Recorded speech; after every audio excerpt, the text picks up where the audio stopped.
We have Charlotte, Rebecca, Stephen, and Kat, and we're so happy to have you all here. And Charlotte, let's start with you. Can you tell us a little bit about what you're doing at Inspired and tell us about the fund? Yeah, so hi everyone. Thanks for coming tonight. My name is Charlotte. I am an investor at a new fund that was recently announced last week called Inspired Capital. So it's a $200 million fund that was founded by Alexa Von Tobel, who is the CEO and founder of LearnVest, and then Penny Pritzker, who is Secretary of Commerce under Obama.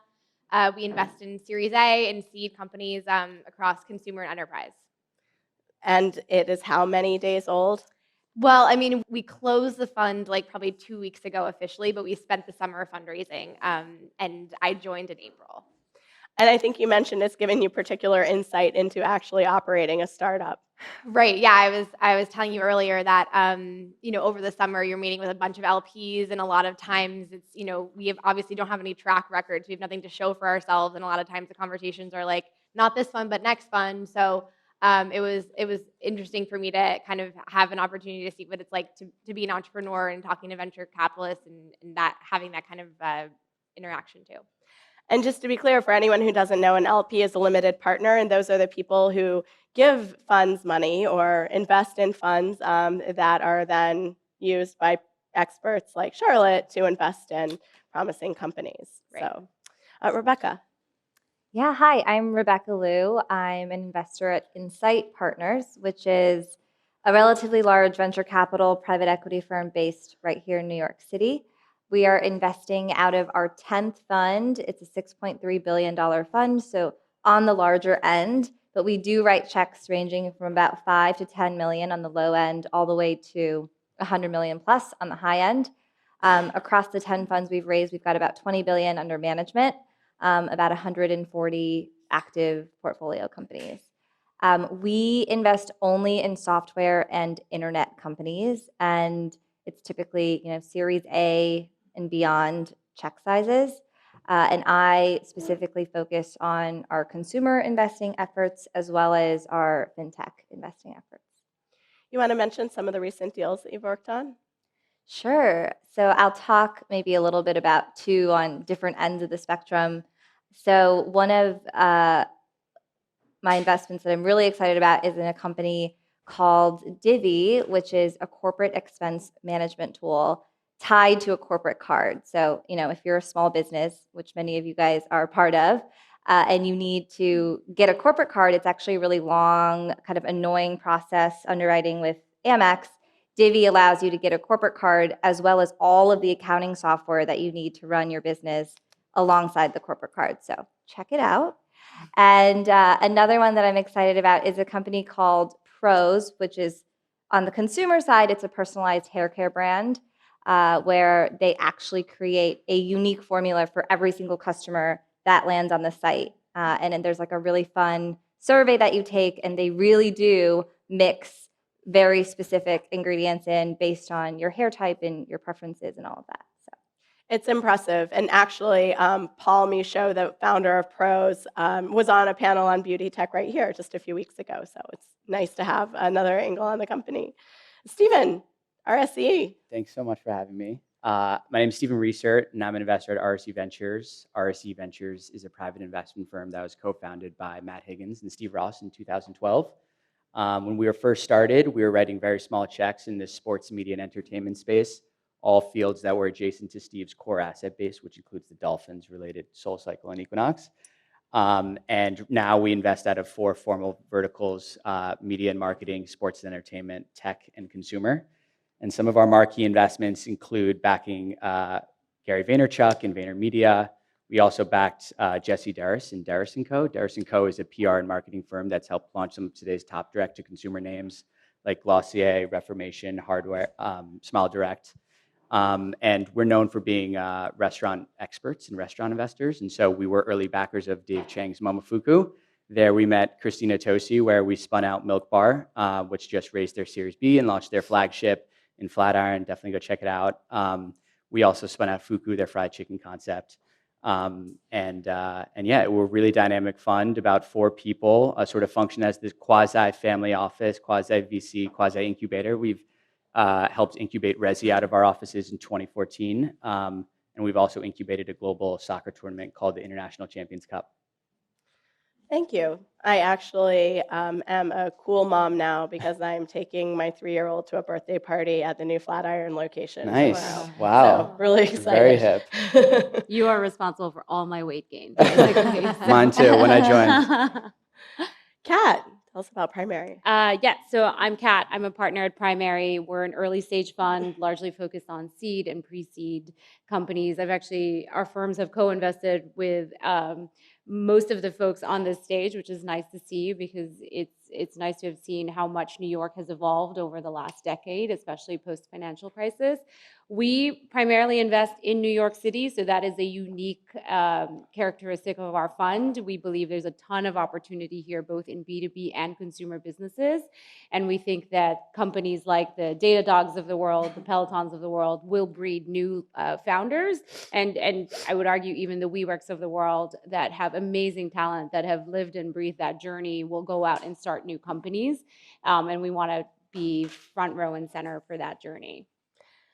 What is the kind of company that you're looking for? You said New York City based. What gets Primary excited about a deal?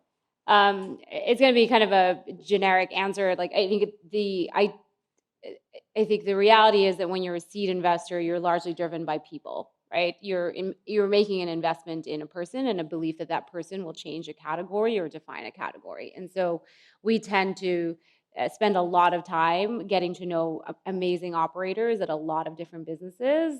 And that's how some of our investments have actually happened. And we also do some pseudo incubation companies like Chief, which are focused on helping women excel in the workforce, companies like Ollie, which is a direct-to-consumer pet food business, and then more traditional investments in, commercial real estate, in fintech and healthcare. So we're a little bit of a generalist in that sense. We try to kind of have the founders lead us to a certain extent. Charlotte, you're newer to the scene, at least with it as far as your fund goes. Can you tell us about the investments you've been making and what you're looking for as you get started? We are newer to the scene, but have been doing a lot of simultaneous fundraising and also investing at the same time. So we've made a couple of investments to date. So we actually, our first big Series A was in Chief. So it was a $22 million Series A that we co-led with General Catalyst earlier this summer. And then another recent investment that we did was a company called Rho, spelled RHO, and not to be confused with Roman. And that one is basically a digital bank for small businesses. So basically disrupting the Silicon Valley banks, First Republic, Chase, et cetera, that just have a really terrible experience when it comes to people like yourselves starting a business and just wanting to open a bank account online. So they make it a lot easier. So yeah, I think in terms of kind of our investment philosophy and thesis is like not too dissimilar from what Kat said. That I think, ultimately we're looking for people on like a kind of a contrarian point of view, right? Because we're all looking to invest in $1 billion idea, and so a lot of that comes from just market size and really zooming out and having the belief in something that seems really small right now, but could pivot and go in a million different directions to ultimately become a lot bigger. So at the seed stage, like Kat said, it's a lot of that, just like market size and founder, and those are the two things that matter most. And so we'll invest, anywhere between $250K to $2 million in those rounds, either as a participant or as a lead. And then at the Series A, obviously you're looking a little bit for some more traction. So you want to have a sense of product market fit out there. You hopefully have some data points to kind of pin your investment on in belief that this becomes something bigger. And so our check sizes there range between $5 and $10 million. I think that the $1 billion idea is a really critical part of this conversation, and it kind of goes to my next question, which is how can what advice would you have? And Rebecca, I'd love to get your thoughts on this, on how an entrepreneur should make the decision to go down this path of kind of committing to the $1 billion idea. Who is it for? Who is it not for? Yeah, I think it's a really good question because venture is certainly not the right answer for every single founder and business. And I think it boils down to two key dimensions. One being scale, how big you want to go, and then the other being speed. And I think both actually play into whether or not venture is the right source of funding for you. So I don't think venture is the right source of funding if you don't want to build an absolutely massive company, because the cost of dilution is very high, right? So if you actually want to just make a big outcome personally, financially, chances are you're better off kind of building a medium-sized business that you fully own and you don't have investors breathing down your back about, right? And then the other side of it, speed. The only reason you raise venture money is because you're burning cash, right? But if you want to build a bootstrapped kind of profitable company at a slow pace, maybe growing, 10, 20% year over year, you can still get to a pretty big business, but you're not getting there super quickly. So you're not burning through a lot of money. So I think it's thinking about those two dimensions and how much you care about each of them. But if you want to go really big, really fast, then venture makes a lot of sense. I've heard one kind of calibration or one way to kind of pinpoint how severe this can be is often in a fund, if the best liquidity is $500 million, largely that fund is considered a failure. That this what they're looking for is much bigger than what could be very respectable exits for companies. It's something like, I don't know the exact statistic, maybe you guys do, but it's something like 90% of the returns come from like 1% of the Yeah. companies or something really crazy like that. So it's very, like to your point. Yeah, is there ever like more than one success in a fund? How do you look at it? I mean, I've always heard that usually VCs are looking for one person or one startup to win, and everyone else, it's if they're not kind of clearing a certain threshold, it's not. They kind of go sideways and are off the map. Is that true, or do you continue to kind of foster companies along? So I think it really depends on firm strategy as well as stage of investing, right? So when you're at a seed stage, to what Charlotte was describing, you're looking at a person and an idea and what you believe about a market, which is, failure rates are going to be higher because you have no traction to base your decisions off of, right? There's no data to point to. Whereas where Insight sits and kind of Series A, but really B, C, D, when you get further up and the check sizes get bigger, we are certainly not looking to get 1 in 10 as a winner. We cannot afford to do that when we're writing like $50 million checks. So for us, like every single company needs to at least return their money, ideally, triple what we're putting in. And in best case scenarios, 10x what we're putting in. But our risk tolerance for losing money on a deal is very low. Just to echo what you said, at RC, we're sort of an interesting fund where we're not writing, 100 different checks every year. We're writing 4 to 5 new checks every year. And so the diligence process is a lot more drawn out. And we do base our investments more off conviction. It is based off of, gut feel and founder first and people first. But we do a little bit more diligence than a lot of funds. And what you'll notice, and this is particularly prevalent in restaurant investing, is that we do a lot of follow-ons. And that's also very common with a family office structure as well. But we tend to press a lot of our bets, and we will follow on all the way from Series Seed all the way up to Series E and F. And so we have concentrated positions in a lot of our companies. And our sweet spot, although it being Series A, Series B, we tend to own somewhere between 20 to 30% of our companies. It sounds like RSC has a slightly different model, just being, as you said, part family office, not all venture asset class. Is that what kind of makes the does that make the economics work a little bit different from a more typical venture firm, or is it something does, else? and I think that because we're patient long-term capital, we can invest longer, and there isn't institutional capital within our fund that's pointing a gun to a founder's head saying we need our money back in this time horizon. But yeah, Is it's just anyone different. offended by that? No. Okay. But it's honestly just it's the truth. We follow on, and they're very much a part of our family, and it's a touch issue for us. Okay. I think the reality is that every fund has a different strategy. And so at Seed, we do 8 to 10 deals a year, which is very low for our category of investments. If you look at our counterparts, they are investing at 3 or 4x the number of companies on an annual basis. And I think there's many schools of thought on what works. We believe that if we make a smaller number of bets, but we also then support our companies really actively and hopefully help them accelerate progress and avoid some initial mistakes, we can kind of fast track some of that initial journey. Now, we could be totally wrong, right? But the challenge with seed is that you've got about a 10-year feedback loop before you know if you're doing a good job. There will be moments like a Jet.com, which was a very, public success story, which is one of our early investments that was 2 years in and out. That's just not normal, right? And so I think the reality is that we're here for the long haul. We follow on. We're happy to bridge our startups, especially the ones that need more time to see progress. But at some point, we And by release the bridge, reins. you mean they might not be ready to raise their A, their B, but so you kind of give them capital Yeah.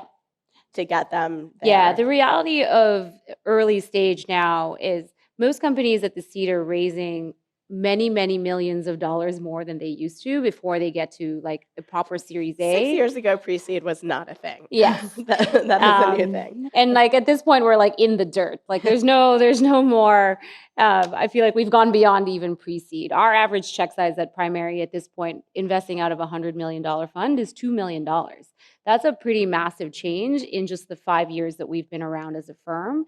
Whereas our first fund, investing out of 60, our average check size was closer to 500 to 750. So the reality is that the market is in a really healthy place, and companies may or may not be able to rise into that valuation in the same time frame that you expect, right? You've got 12 to 18 months to be worth whatever it is on paper that you believe yourself to be worth, to show enough product market fit so that firms like Insight and Inspired get excited by the opportunity.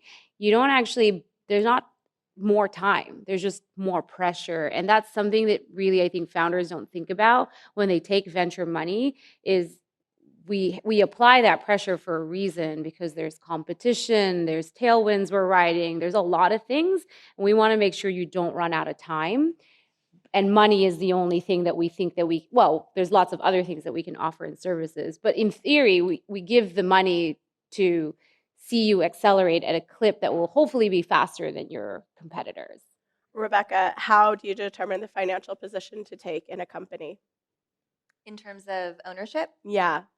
So we want to have enough skin in the game, right? Such that we can actually bring all of our other resources to bear and really help the company. So at Insight, because of our focus on software predominantly, we've built out a really large kind of operating team of about 50 people that we actually deploy against our portfolio companies specifically. So these are former operators at software companies who've done the role of a CMO, CPO, CTO, and now are strictly helping our portfolio companies scale. And for us to put those resources to bear, we really do need to have enough ownership such that we can have influence at a board level, such that we can feel good about putting these resources behind the business.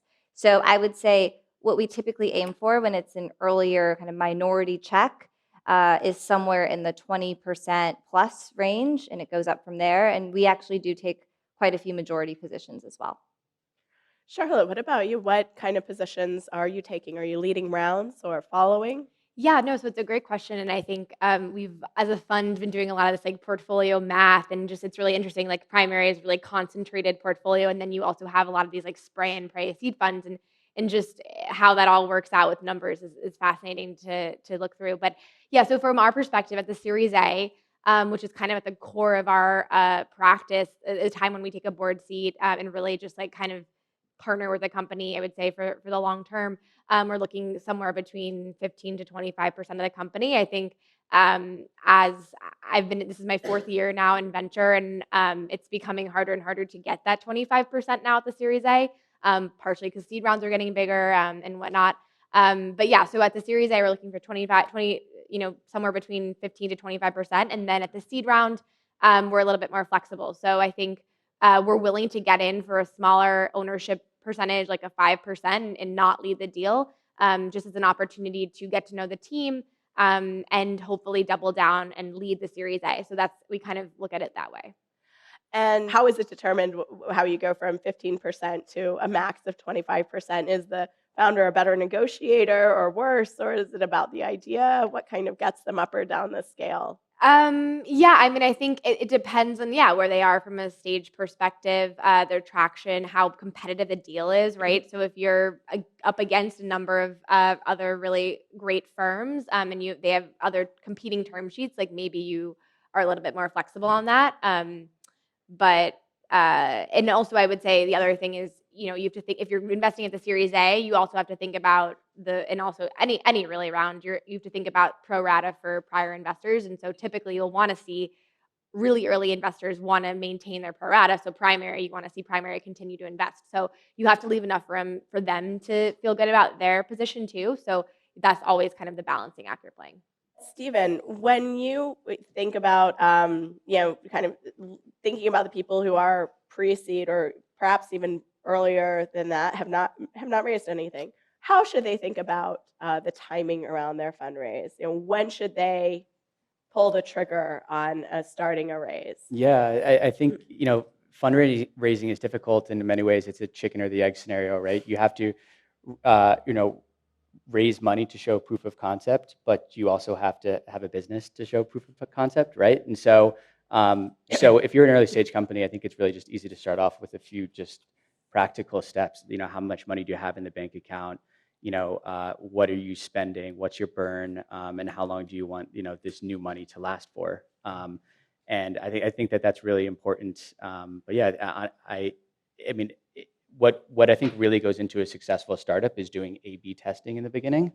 And so a lot of companies that start off, I don't think do enough of that. And so I think the first few rounds should really be focused on making sure that you have a proven concept and a proven product and a proven need for that as well. Kat, what do you think? When should someone Depends on who actually- you are, is the real answer, like, at least from my opinion, right? We've written checks for ideas on a napkin, and they've been pretty massive checks, and there's been no proof of concept behind it. Outside of the fact that, like, we believe this person has either built a massive business before and will do it again, and we are willing to make a bet on whatever that business becomes. And so there's that scenario. And then there is the other scenario that is like testing things out a little bit. It's not hard anymore to stand up a business. If you go back 10 years and the cost of like standing up servers and like, building initial MVPs was pretty expensive. And you can actually get away with a lot. You can build a lot now in the early days without spending a ton of money. It doesn't take you nearly as much. And so you can do that proof of concept. You can do some of that early testing. I'd say in my experience, if it's your first time around, if you can bootstrap it, or you can pull together some early angels just to figure out if it's an avenue worth going, that feels like a great path. That doesn't, though, apply to everybody. And so I think it's important for us to recognize that there are plenty of founders out there that don't have access to like rich individuals who are willing to give them $100,000 to like figure out if their dream is worth investing in long term. So I'm weary of the two scenarios. Most people can't raise on the back of a napkin, as you said, and then there's this gap, and then there are people who have an actual proof of concept. Digging into that actual proof of concept, how flexible are you on that? Because I feel like I've heard of people, you hear of people going and saying, I have X amount of sales, I know it's this margin, I know how to market it, I just need more money. Great, proof of concept. Do you ever have proof of concept like number of email addresses or some other indication of validation of the idea, or is it just sales? Yeah, no, number of users I think is a great. Yeah. I mean, I invested at my old firm. I invested in the Wing, and one of the things we invested in the Series A. They had 200 members at the time, but they had like 6,000 people on the wait list, right? So that was proof of concept to us that there was enough demand to have the investment make sense. Yeah. I think there's a gut feeling too that goes into it as well. We ended up participating in the seed round of Magic Spoon, which is a keto-friendly, soy-free, wheat-free, everything-free cereal. And the branding was just incredibly strong, and the founders were second generation founders, and at that point, investing early on, writing a small check and co-investing in that round, I think made sense for us just to go by that gut feeling. So the founder comes to pitch you. Tell us about the best and worst pitch meetings you've been part of. Help us learn from them. What are some of the memorable ones? Specifically? Well, you don't Maybe have to not name names on specifically. particularly the worst ones, but what makes a deal or a pitch strong? I'd say the best pitches, and we coach our founders this all the time, are the founders that start with a narrative. So you start with what story do you want to tell, and then you build slides around it. The worst pitches are the ones that go slide by slide, and like all the information is there, but it's such an emotional thing to be an early stage investor that like I have to believe in that story, and I have to believe that if you're building a dog food business, you really like dogs, right? Or that you like rescued a dog. The story needs to feel authentic to me, and I think because you're working within this like framework of like they expect slides, I need slides. You need a slide on this and this and this, and everybody gives you different advice. My advice is always like, take a step back and say, what story, what feeling do I want them to have when I'm done telling this story? And how do I make sure that it's so clearly articulated that like you can start with the team, or you can start with the market size, or you can start, it doesn't really matter, but it matters in like how you communicate it, because that's what we'll remember. Mhm. The worst are the ones that like you can clearly see they're like, if you ask them a question and they kind of falter off their script, they don't know what to do. And that makes you nervous, because if this is going to be the thing that you're going to dedicate the next decade of your life to or more, like you've got to know it inside out, and it's going to feel authentic to us. I would agree. It's funny, and I don't know, maybe this is something different from investing in the Series A and Series B space, but we don't need to see 100 slides on TAM or like 20 different millennials looking at each other and smiling. I don't think that makes sense in a pitch deck necessarily. But yeah, I mean, what we typically test our founders on is like, do you actually know your business inside and out? And so if we're investing in a consumer products company or a packaged consumer food company, then like walk us through how you get to gross margin and what your contribution margin is, fully loaded with landing costs, with fulfillments, with the discounts. And then we typically, at least I typically ask them about a couple of competitors in their space, just to make sure that they actually know the competitive landscape, because a lot of people will put a competitive landscape up on the board, but they won't be able to actually speak to what's out there and what's happening. And so testing them on what's real, what's out there, what's new, what's relevant, I think is super important. Sure, yeah. Rebecca and Charlotte, anything to add? I think those are the main points for sure. I think at our stage, when it's a little bit later, the ability to what you mentioned around knowing your numbers inside and out, at our stage, when you actually have traction and there is data, like you as the founder, as the CEO, should absolutely be able to paint an incredibly inspiring vision, but also get into the minutia of every single detailed metric that we ask. It's always a little scary when you ask something around, what happened when this number dipped in this chart that we saw, and they're like, oh, like wait, what was that? And that's like an instantaneous, like you want someone who can think really high level and also get into the weeds. I think the other thing that I'm always looking for, especially when it's kind of a little bit earlier, is the ability, my judgment of the ability of that founder to actually hire a really awesome team around her or him. I think, every single startup is hiring, you're doubling, quadrupling, quintupling your size sometimes in a single year. And you need to be able to find the best talent and sell that story, not only to investors, but other people that you want to be part of the team. That's a great point. Charlotte, when I would love to provide the audience with some advice on how to get in touch with VCs. So, like, does it always need to be a warm intro, or do you? Yeah, Twitter. I think the best thing you can do, other than like obviously if you are friends with an angel who knows a VC really well, you're friends with a VC who knows a VC that you want to get in touch with really well, like that's always great and the best. But let's say you don't. Let's say you are completely new to this world, don't know anyone in venture capital, which is like often the case for a lot of people. I think the best thing you can do is do your homework, right? So we probably get, I'm now managing the hello@inspiredcapital.com email alias. And so, we get probably like 200 to 300 emails like a week of just inbound of people saying like, here's my deck, like this is my pitch, like, can we meet? And so obviously like we can't, as a team of 4 people, we can't do meetings with all of those people. And then obviously I get, LinkedIn reach out and other just cold emails.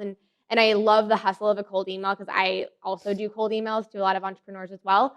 But the best cold emails are the ones that are just really thoughtful and clearly looked at kind of our Inspired portfolio, maybe my background, and can really say like, I think this is a specific investment for you. So the best thing you can do is really do your homework and just make the email like just like very kind of an easy ask.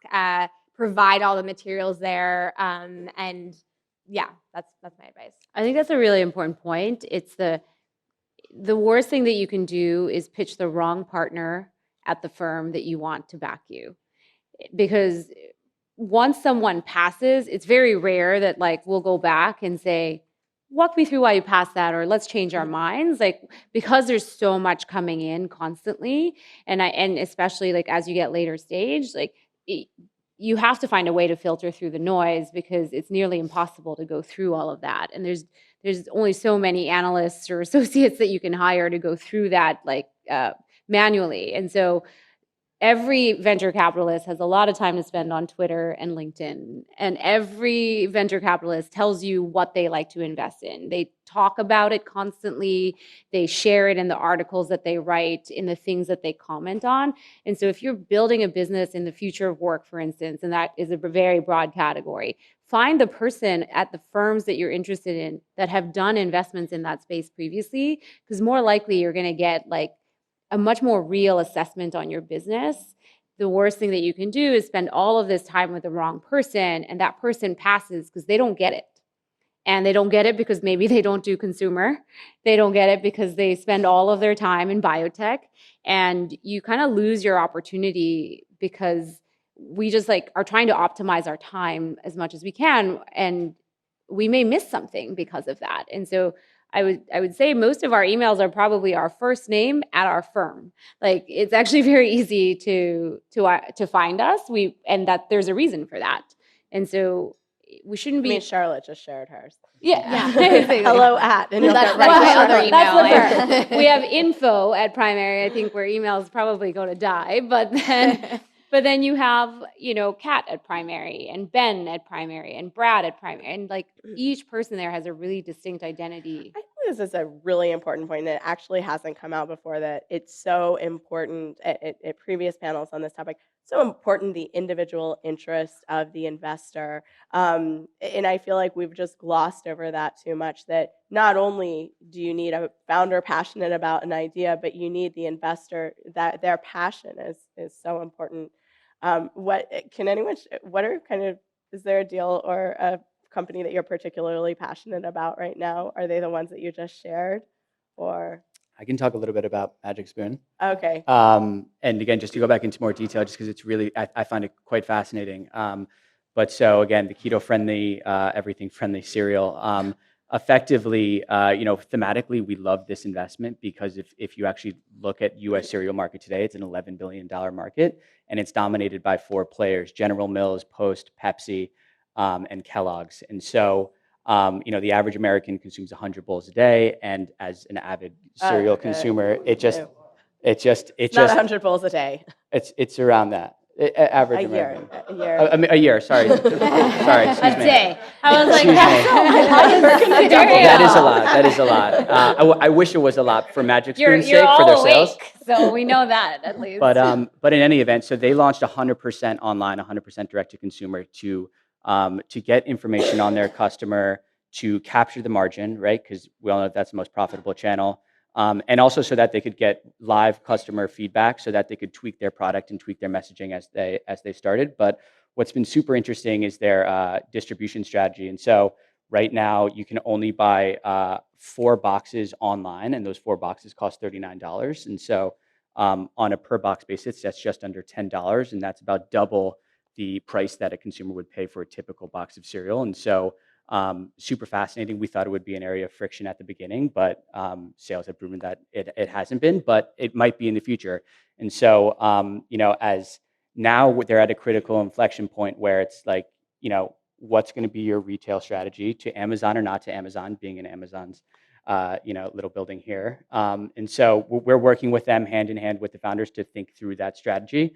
And as CAC increases with social media and Facebook and Instagram, we do think that and do believe that, a retail strategy actually might be more profitable in the long run.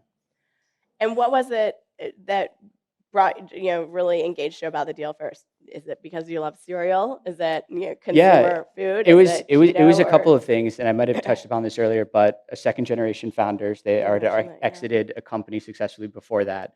The TAM and the market opportunity dominated by 80% of the market was dominated by 4 players was interesting to us, and then just the cereal space in general is a little bit sleepy, and so for us it was a really interesting time to come in. We participated and co-invested in the seed round, and so like I said, we wish we got a little bit more economics, but it was competitive to invest at that stage. But yeah, it's been really fascinating to watch them play out. A founder makes a pitch, you're interested, they're interested, everyone's talking. How do you get from the pitch to a signed term sheet or to money in the bank? How fast does it happen? How quickly do you respond and say we're interested? I Does can that quickly go. do they ask for us? Do they state their valuation and ask I for mean, a certain amount? it's very rare for us, but we just had two founders pitch us, and we asked them to actually wait outside because we were like, we're going to do this deal. We don't even need to vote. We'll figure out all the other mechanics later. And it was a very competitive deal. So that was rare. I say in the 4.5 years I've been at the firm, that's happened just that one time.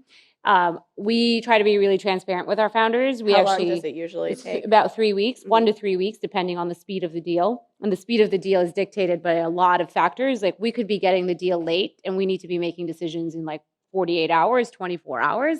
So then the whole firm has to assemble around that deal to see if we can get enough conviction Mhm.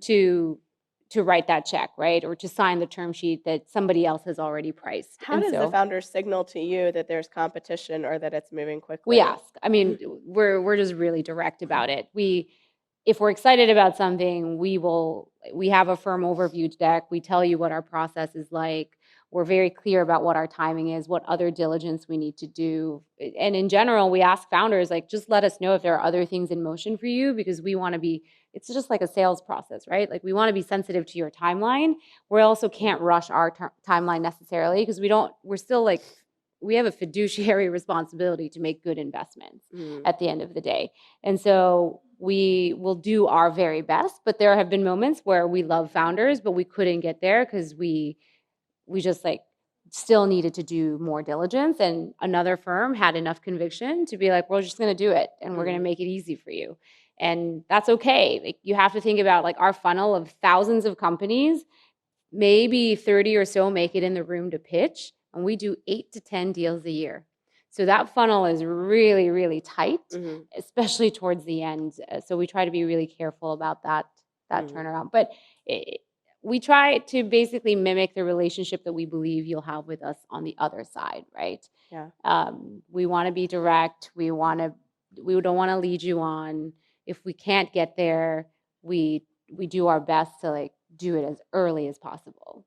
I want to hear from. How about Rebecca? Can you tell us about your process and how you get from, pitch Yeah, to yeah. close? So my favorite kind of process actually starts well before you actually need to raise Yeah. funding, especially given that we're predominantly playing in Series A and beyond, typically Series B and C. These are big checks, and generally now founders have advisors around the table that they kind of trust, and they know that when they fundraise, it's going to be a tight, neat process. And so I actually like to get to know founders sometimes a year, 2 years, or more in advance of when they're going to fundraise. And so like I'm literally watching for when Primary announces an investment, and then I email that founder and I'm like, let's get together.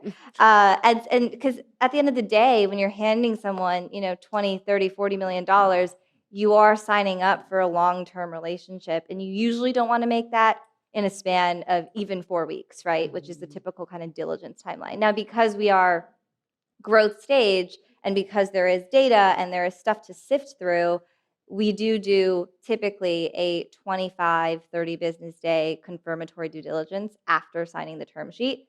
That part is pretty straightforward. The iffy part is always that part of when you discover the company to when you get that term sheet signed, and that can take anywhere from multiple years to a day. It like really depends. I think one mistake though, and this is where I would say on the other side, right? We talked a lot about how you should reach out to investors. When investors are reaching out to you and you're in, seed series that you've just closed a round, you're going to get a ton of inbound email because now we have a lot of great newsletters that tell us about all the funding rounds. And so all these analysts at all these funds are going to email you. Be really tactical about who you engage with, and do engage with the funds where you think maybe one day, this could be something, but don't waste a lot of time on it. I've seen a lot of founders start to talk to every single investor who comes inbound, or even for the ones they like, spend way too long kind of talking about how they're about to fundraise. And frankly, that creates a lot of chatter in the ecosystem. And if I'm talking to Charlotte and she's like, oh yeah, we saw they were in market 3 months ago, have they still not closed the round? Then that makes me feel a little weird that they're still talking to investors, right? And so the neater, the cleaner, and more intentional your process can be at the later stages, the better. Charlotte, what's the process for you guys? This early on, have you, when you meet with people, about how long does it take to close? Similar to Kat, I would say, and also Becca, like we're trying to build relationships really early, and we had a situation similar to Kat where we gave someone a term sheet like on the spot last week on a deal, and then other things. I'm currently processing a deal that I've been talking to for 2 months, so it really can just depend. And how, putting yourself in the entrepreneur's position, especially if you're a first-time, raiser of funding, how do you kind of manage the contingencies in the conversations? Because you might be having multiple conversations, and some people may or may not lead, or there might be contingencies. Is it a complex? Seems like a complex process. Yeah, I mean, it's kind of like a puzzle, I would say, because there's all these different players, and each of them have their ownership requirements. Each of them have their check sizes, and you have to balance out other people that you might want to put in the round for strategic reasons. You have to balance out your previous maybe seed investors. So I think it's a lot of that. I think the most important thing someone can do and focus on at this stage is like finding your lead investor, because everything kind of falls into place after that. So a lot of times, I'll meet companies and they'll say, oh, we have this much committed, but we don't have a lead. Like, you really need that lead to like set the terms, establish what the price is for the round. And so when you are talking about, investor outreach, make sure that you understand if that investor is in a position to lead the round, because otherwise it might just be a waste of your time. So you really should be focusing your attention on people who will lead. Correct. And then what happens when you need to find follow-ons? Does the person who's going to lead help you? Yeah. Typically, that's typically, we'll, usually if we're leading a deal and we have some extra allocation, we'll go to some of the people that we like the best in the ecosystem and think that can help the company the most, and say, hey, we have this great deal. We'd love for you to be a part of it with us. And so that's kind of how we do it. That's great to know. Diligence. Actually, how can founders diligence you once you've put out a term sheet? Seems Well, you like should do it before we put out a term sheet. I mean, in theory, you should ask our founders, right? They're all pretty used to it because when we fundraise, LPs reach out.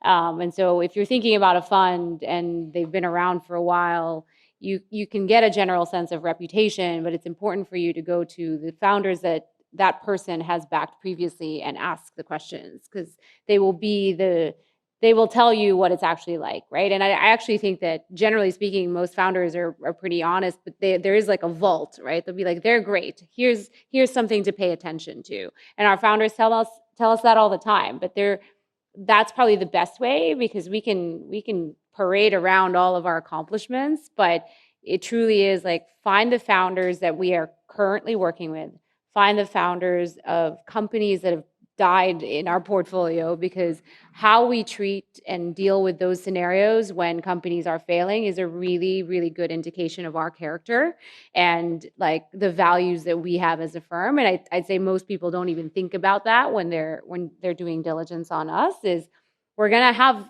companies that don't make it to Series A or that don't even make it out the gate. And how we decide to manage those difficult conversations and scenarios is probably a sign of how we will manage those situations with you, because it will not be a straight line to success, right? It will be a winding road, and it will be a tough one probably, even with product-led growth and super low customer acquisition. Like, it's just going to always be tough to build a business this fast. And I'd also just add on to that, it's not just about the companies that are in your portfolio that maybe don't do well and fail, but it's also the companies that, went really far with you in a diligence process, and you ultimately at the end said, listen, like, this is not going to work out. And so I think when we think about our reputation long term, like, it's about saying no really thoughtfully and really quickly. What are some of the reasons companies have failed in the diligence process? At RSC, we've had a few examples where we've had companies promise as part of their business plan that they do this, or that they can provide this benefit to the customer, or this they drive certain metrics to the end customer. And if we ask for that type of information, and if it's actually difficult to get back, I think that's a little bit of a red flag. And so we've had some instances where it's been difficult to actually get out the real information from the founding team that's key to part of their business plan. But again, I think it goes back to that initial meeting with the founder. Like, there's a gut feeling, and you can tell when an entrepreneur really knows their business in and out, and when they're telling you their numbers are right, and then when they're walking you through whether it's their P&L or their expenses. And again, this happens in a little bit later stage rounds. But yeah, I mean, we've had issues where just at the end of the day, if there's a big issue with gross profit, I think that's something that we've turned down in the past. And I think if you look at the investor landscape like 10 years ago, and particularly in direct to consumer, it was all about revenue, and it was like almost the golden age, and everyone was writing checks left and right. But call us a little bit more old fashioned, but we do like to look for a little bit of profitability or path to profitability. And it doesn't mean that you need to raise hundreds of millions of dollars in venture capital money to be profitable or to be on that path. It just means that you're thoughtful, and you have a decent approach to running a business. At least at the early stage, I think like 80% of the time, the investors kind of made up their mind in that first meeting. And sometimes diligence is kind of a way to confirm your feeling one way or the other. So it's often not, it's not something that you do wrong or you don't do wrong. It's just kind of like confirming things that you either believe or you don't. Yeah. More Yeah, tactically, it's like for us, like if we talk to customers and we don't get the same level of conviction, that kind of just adds to the gut feeling that you might have already had, or it confirms something for you that you might have thought. And then, I mean, we do back channel quite heavily if we can, and because we want to get to know what you were like in previous environments, and we want to make sure that we're uncovering as much as we can about the whole person. And obviously, if ethical reasons come up, that's a non-starter. But oftentimes it comes back like either really great or is like somewhere in the middle. And somewhere in the middle is not necessarily wrong, but we just want to make sure that we have a full picture of the person that we're about to give capital to. Yeah, I don't really think that companies, quote unquote, fail the diligence process. It's really about to what extent does our conviction around the business align post doing our diligence with what we thought before going into diligence. So it's really the investor trying to get a more refined perspective on the business.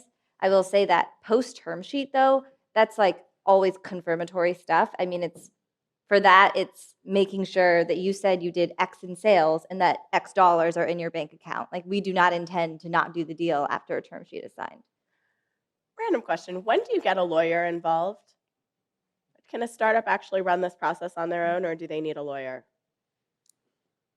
Have you ever worked with a startup that does not have a lawyer? Okay.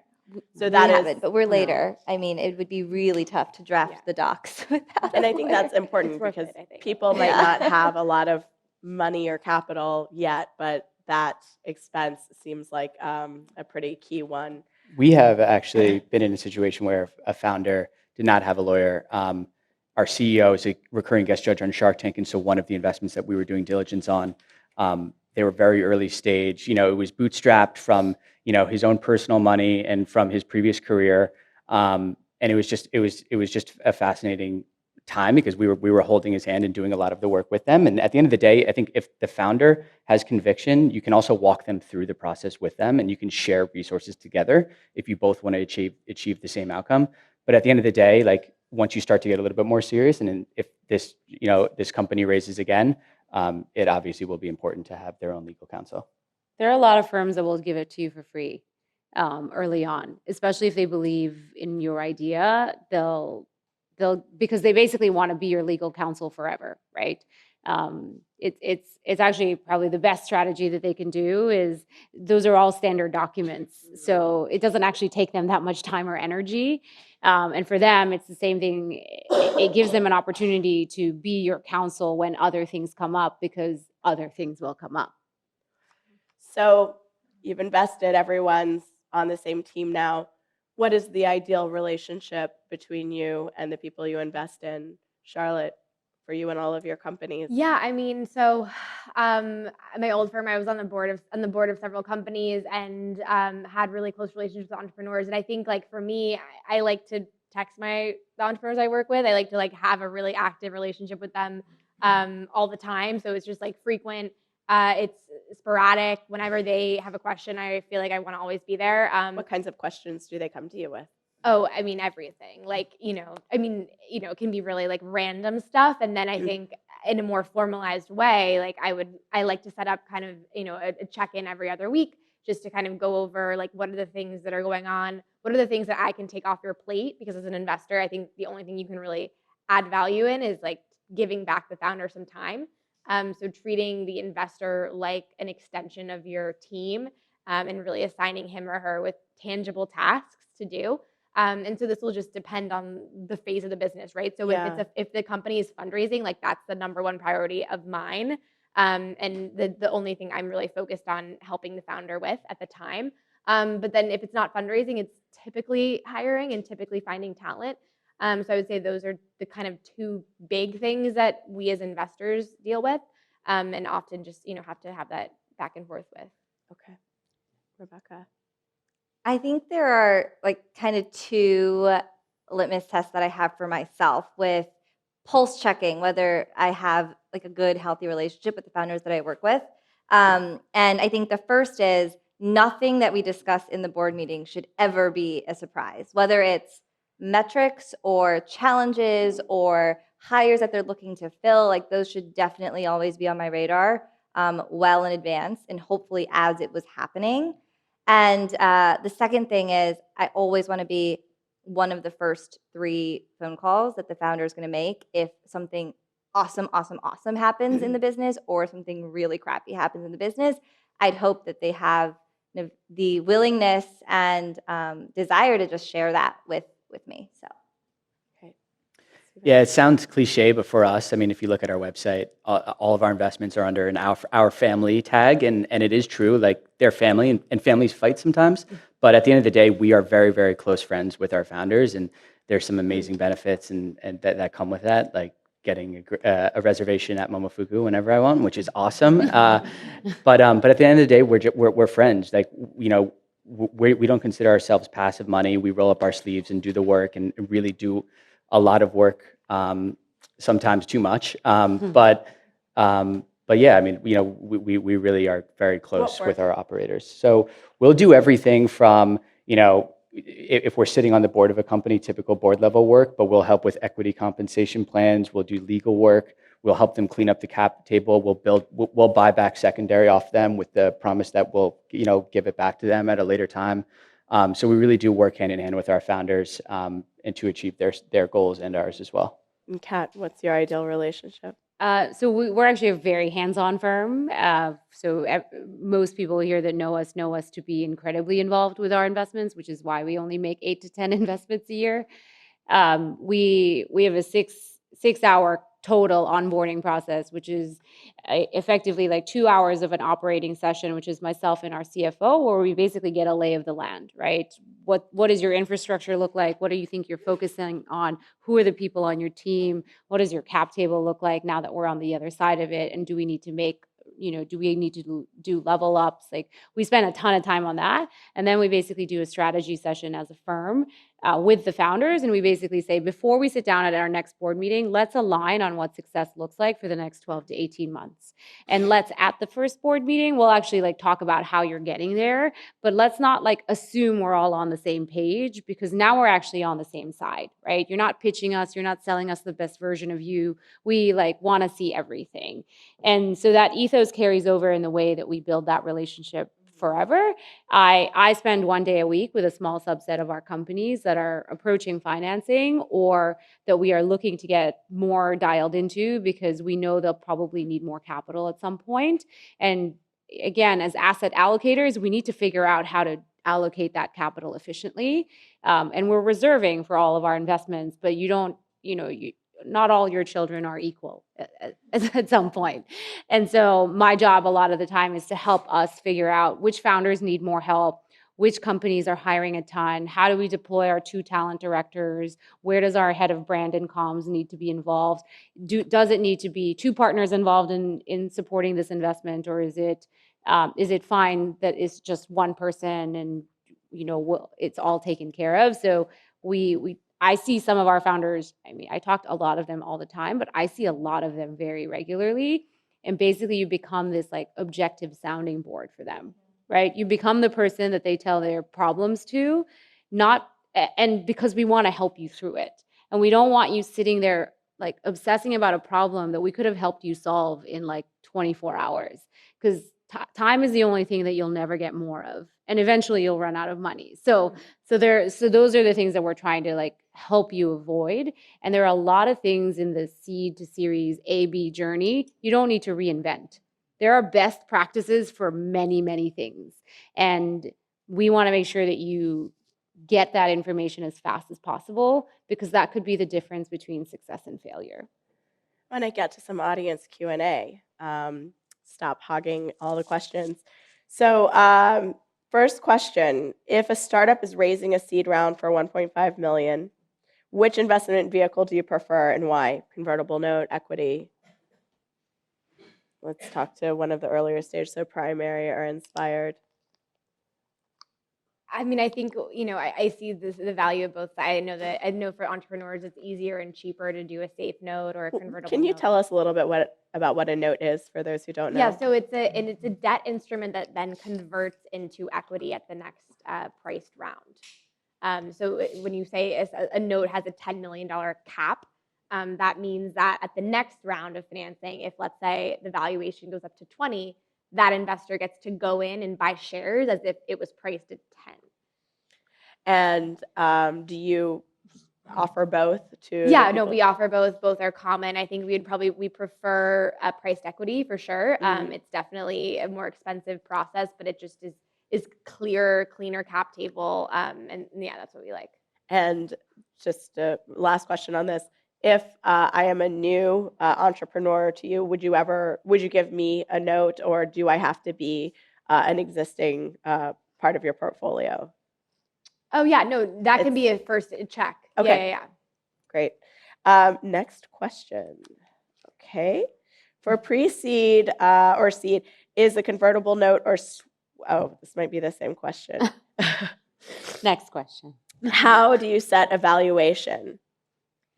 I think the simple math it's just like if you're raising $2 million, you're going to give up 25% of your company. Mm-hmm. So you're looking to anchor around an $8 million post money. So basically how much you're raising determines like kind of the valuation you want.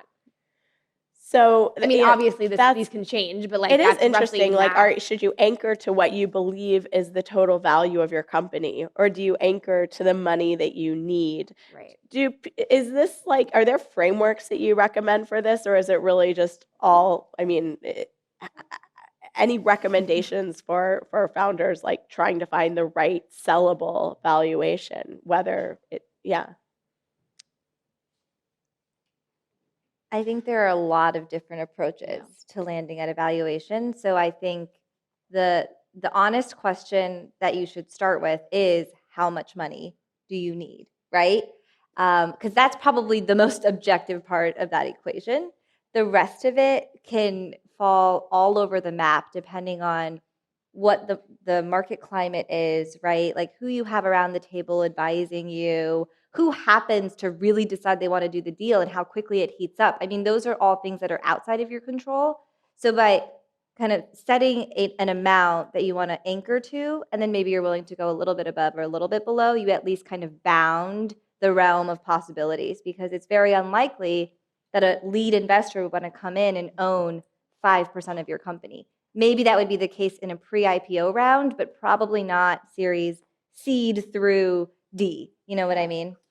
But that being said, I would also just say, I mean, we're seeing this a lot in the market today, is like obviously these valuations are getting so inflated that you have to think about your next round, right? So if you feel great and someone's going to give you, I literally just talked to a company yesterday who was offered pre-launch company, no product, was offered $4 million at 15 million pre-money, so a 19 million post.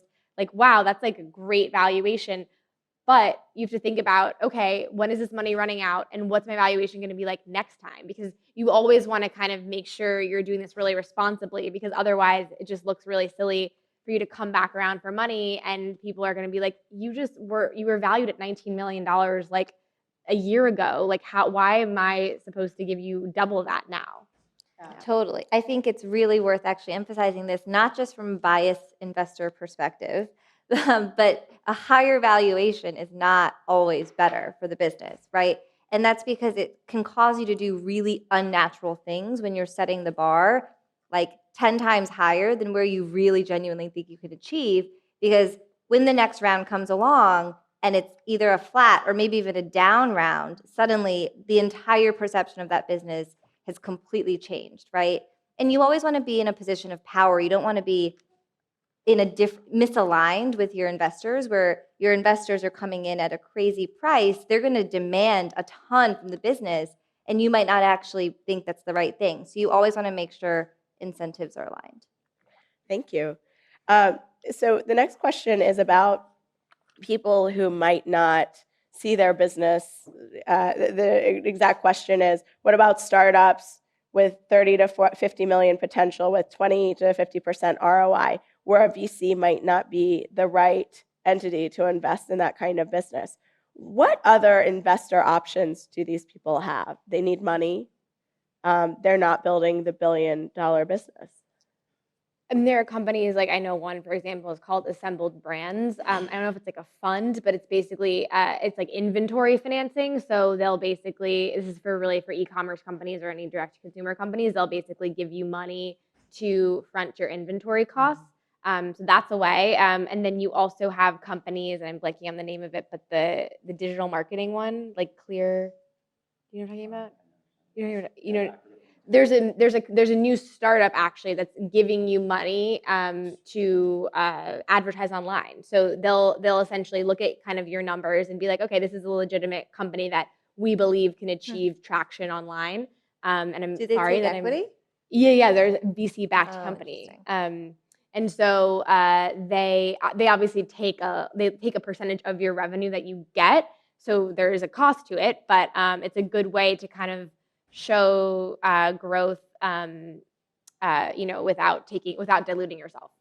I would agree. I would just say too that there's venture debt options out there as well, but be wary too, right? Because a lot of those venture debt term sheets come with very aggressive covenants, and you will need a lawyer to navigate your way through those term sheets and those covenants, because they are quite restrictive. But again, usually you have to be a little bit of a larger company to qualify for that. Can anyone just explain the difference between an angel and a VC? If you get angel investment, for example, are you kind of necessarily on a venture path in the way that you would be if your initial investor were a VC? Angels are often investing their own money. So that's the difference. Is it's not an institution. They're not answering to LPs. Depending on how much of that money, then it becomes a family office and is a slightly different vehicle. But angels are often like people who have made a bit of money in tech already, who have built other previous businesses quite successfully, and like they're willing to invest a subset of their like worth in a really risky asset class, right? Angels also don't expect the same level of return either. So they're often like they're people that you're either they're people you know, or they're people you believe can be helpful in opening doors for you later. But you'll find like for instance, a lot of the early employees at Uber are now all like angels, and they're all investing together on certain things because they all have reached some level of financial optionality, and they believe that they want to invest with people that they know as well. And so it's really, really different. It's largely just like angels are investing on things that they like. It's less about like thematic things that they've thought about for a long time. And I think your point about they're not expecting the same returns, my understanding is like that's not always the case. And so like ironing out those expectations and making sure you're on the same page. Depends how in big the terms of check is, expectation. Yeah. right? Like, I mean, there are plenty of angels out there who will write $500,000 checks. And so I think that's the reality is Yeah. nobody's giving money away for free, right? And so, but I think people realize that venture is a really risky asset class. And so I don't know that like people go into it thinking they're going to like 10x their money in a couple years, right? That's just not that realistic. But you're right. It's about having that conversation. But I mean, Yeah. plenty of VCs do angel checks constantly. The next question is about super voting shares in light of what's happened with WeWork. Basically, what are your thoughts on super voting shares in companies? Do you, as investors, is that something you stay away from? I don't think there's a clear kind of policy around that. I've definitely seen it before, and it's a case by case situation. Actually, I should step back. Can you tell us what a super voting share is? Yeah, just when your voting rights are disproportionately higher to what they should be as part of the board. And I think I do have, there are companies in the portfolio where it's a little, they might get weighted 2x, 3x, 5x what a typical voting board member's weight would count as. And I think it's taking that situation in and of itself and thinking about whether you're comfortable with that risk. I think it's also important to ask, as an investor coming to the cap table, if you're going to be co-investing in a business or investing in a business that has super voting rights, is why did you actually issue those out? Like, who is this person? Are they strategic? Do they deserve it? Or is this person a threat to the progress of the company? And I think that goes back to having investors in the cap table and in your business that match your DNA and that share the same perspective as you for the future. Since someone did bring up WeWork, I wanted to ask Charlotte, since you were involved in the wing, and do you have what's been happening, particularly with growth stage companies trying to IPO? Do you think it affects how VCs are making decisions right now? 100%. I think there's definitely, I mean, even at the early stage, I think people are paying attention more to metrics like profitability and unit economics and things that in the past were overlooked. So yes. Yeah. That's the short answer. And okay. Thank you. All right. The next question is, how did you find yourself on the investing side rather than the startup operating side? Did anyone consider the other side?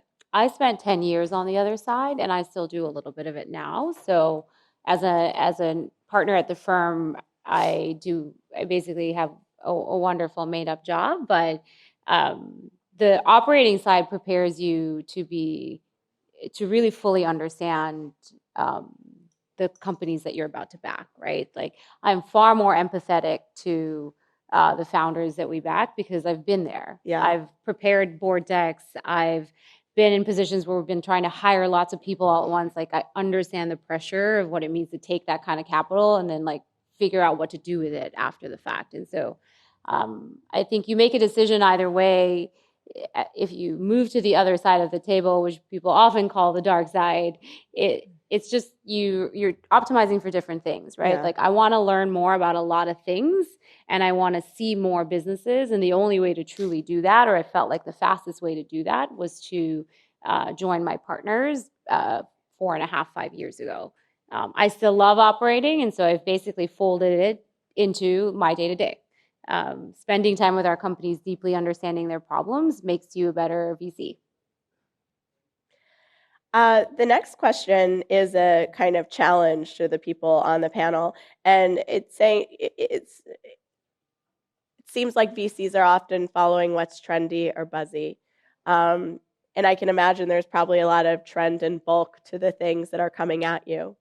How do you separate the wheat from the chaff on that, and how do you kind of, or do you? And do you take stances ever that are bold or that you feel that are a little bit against the grain? Yeah, I think it's interesting. I think there are, well, first of all, I think Facebook, Instagram, businesses that rely on them for advertising, it's like a drug, right? Like you're building a business that's sort of where you can actually buy those customers and buy those users. And what we sort of look for is actually businesses that actually attack their customer acquisition strategy a little bit differently. And it's not just about relying on Facebook or Instagram. It's doing something different. Like, for instance, Away is a really good example of a company that was hot and is trendy, but they did an amazing job with partnerships, something different. They don't rely on Facebook or Instagram as heavily as they did in the beginning. And so it's just sort of, it depends. But I think you just want to make sure that it's real. And sometimes you just need to have a couple of other metrics and factors in there, like frequency of purchase, to make sure that you have a backup for your investment.